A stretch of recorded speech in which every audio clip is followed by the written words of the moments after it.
Jose Chille DeCastro had an active yet vapid weekend where he live-streamed multiple times, sold around 10 indestructible trifolds, and managed to fill most of the weekend with words when real changes were being made by his protégé, Heather Chandler. Chandler is a woman from Duncan, Oklahoma, who DeCastro claimed that was recruited by her to come to Duncan to help defend her from a supposedly abusive police officer. According to Chandler, that officer arrested her for a DUI offense and then pulled her over several times as she was riding her bicycle. DeCastro and Chandler attempted to portray the Duncan, Oklahoma police force as corrupt, and the officer who pulled her over multiple times as a creepy stalker. The diminutive YouTuber also started a GoFundMe in Chandler's name, with all the funds going out to help secure a strong legal defense, cover mounting court fees and expenses, and shine light on misconduct and protect others from the same abuse. DeCastro spent roughly a week in Duncan, as the GoFundMe ultimately brought in about $185 from his 667,000 YouTube subscribers. The YouTuber spent about a week declaring his outrage, promising to fight until justice was served. He later returned to Los Angeles, then seemed to lose interest in Duncan, Chandler, and justice. In the meantime, part of Chandler's story was that her license was unjustly suspended because she refused to take blood or breath screening as part of the arrest. DeCastro continued this story during his stay in Duncan, despite court records indicating that her license suspension was stayed by the court on August 28, 2025, more than a week before DeCastro's visit.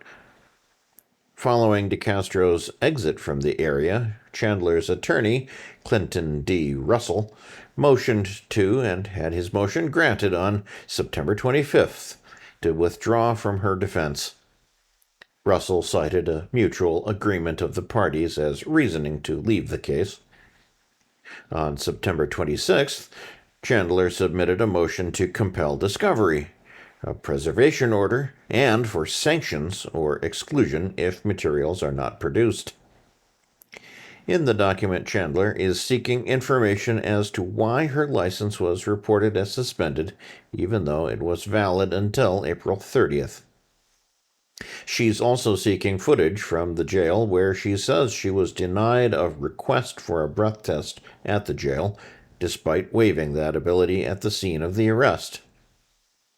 Further, she's seeking AVL or GPS location data and vehicle speed logs to prove her theory that the officer involved in the arrest lied about the nature of the stop, implying that it was a coordinated and premeditated arrest of Chandler.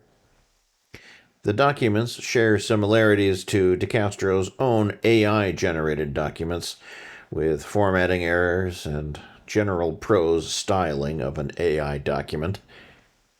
DeCastro himself boldly proclaimed that he uses multiple AI agents to produce documents in the 4 federal lawsuits he's currently involved in. Chandler's apparent switch to pro se status and the reliance on AI to produce her work also bring questions about her GoFundMe. DeCastro, who set up the fund for Chandler, implicitly stated that all the funds would be going to her legal defense. With her apparent AI usage free, Chandler may revisit her need for the $3,500 she's requesting in the crowdfunding campaign. As far as DeCastro, he spent the weekend producing teaching live streams, where he focused on his versions of the history of specific laws and live streams showcasing what he said was police abuse.